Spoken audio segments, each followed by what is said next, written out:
A smooth-talking stranger arrives in provincial Russia with a chilling business plan, buying the rights to the dead. Beat.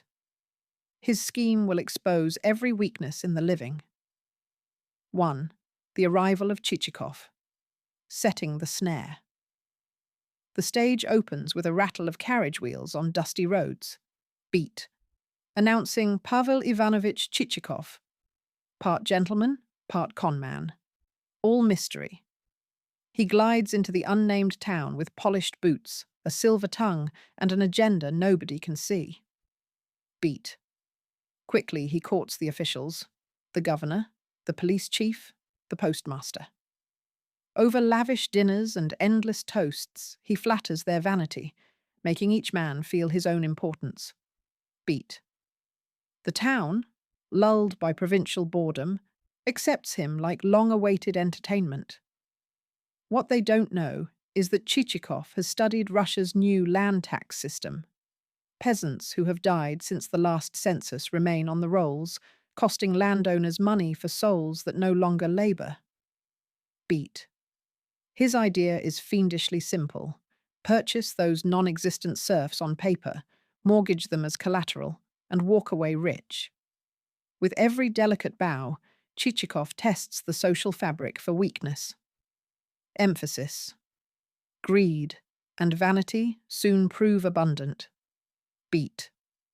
The narrator, with Gogol's sardonic wink, invites us to watch the circus of bureaucracy. Ledgers inked by sleepy clerks, seals stamped on meaningless deeds, and conversations stuffed with empty politeness. Beat. In this opening act, setting is character.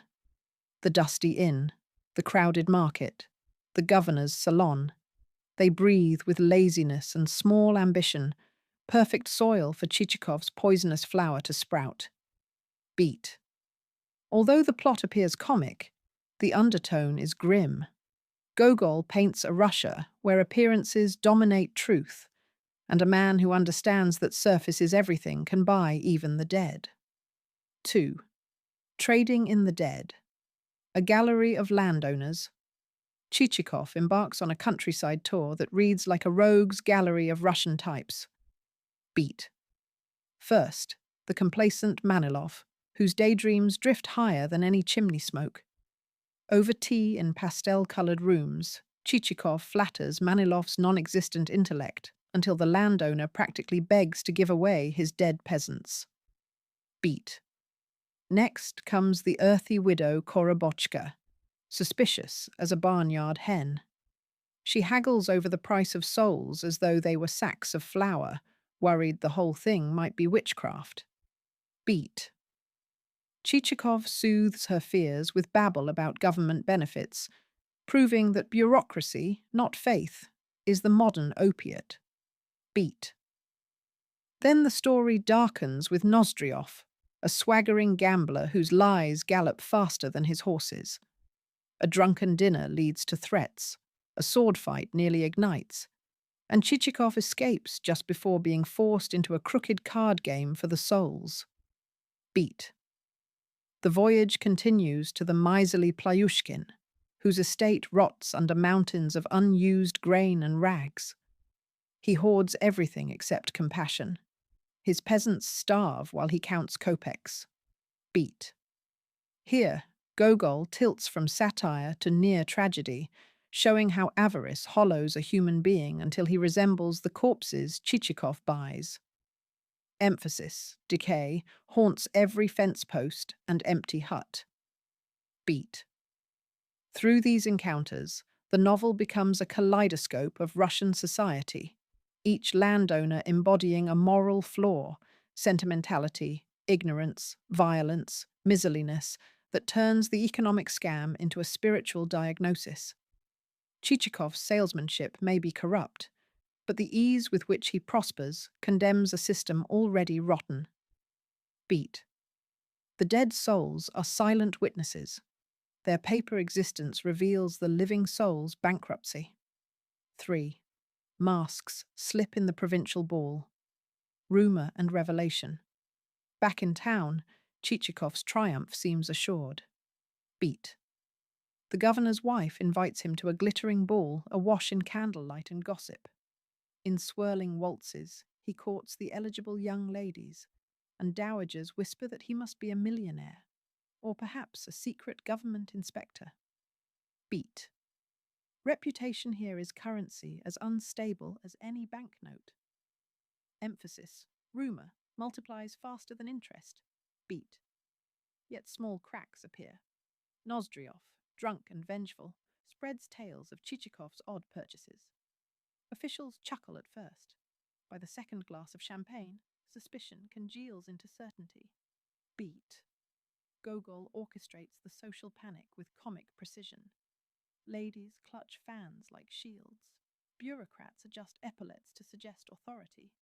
And every guest tries to calculate whether proximity to Chichikov is advantageous or ruinous. Beat. Our protagonist counters with charm, inventing noble ancestry and vague connections in Petersburg high society. The crowd, half eager to adore, half ready to condemn, teeters on the edge of belief. Beat. Suddenly, a carriage rumour collides with an estate rumour. The ballroom becomes a courtroom. The same faces that smiled hours ago now regard him as contagion. Chichikov senses the air turning cold, feels the threads of his story unravel. Beat. He flees the party, coach wheels sparking in the moonlight, dignity left behind in the governor's vestibule. The night drive captures the novel's moral. In a society ruled by surfaces, exposure is annihilation. Beat. Gogol deepens the satire. No law arrests Chichikov. Pure whispers do the job.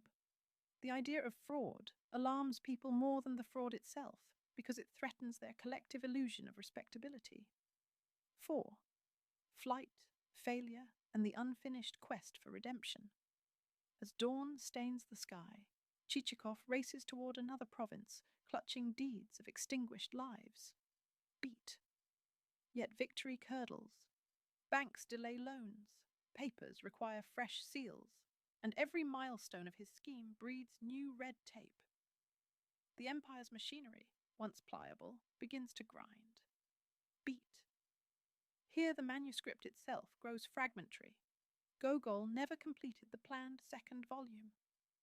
What survives is a series of luminous shards that follow Chichikov into deeper moral swamps. Beat. He revisits childhood memories of school, where petty bullying taught him the value of cunning.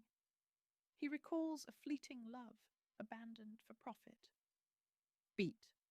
These interludes suggest a possibility of transformation, but the lure of easy money remains louder. Emphasis. Conscience flickers, not enough to light a path. Beat. Even the narrator seems to sigh, acknowledging that Russia's salvation cannot ride on one scoundrel's repentance. It demands a resurrection of spirit in every citizen. Beat. The final image we have is Chichikov on an endless road, horses foaming, documents flapping like ravens' wings. Whether he finds fresh victims or meets divine judgment, Gogol leaves open. Beat. That incompleteness is itself the point. The moral journey is suspended, mirroring a nation in stasis, poised between redemption and ruin.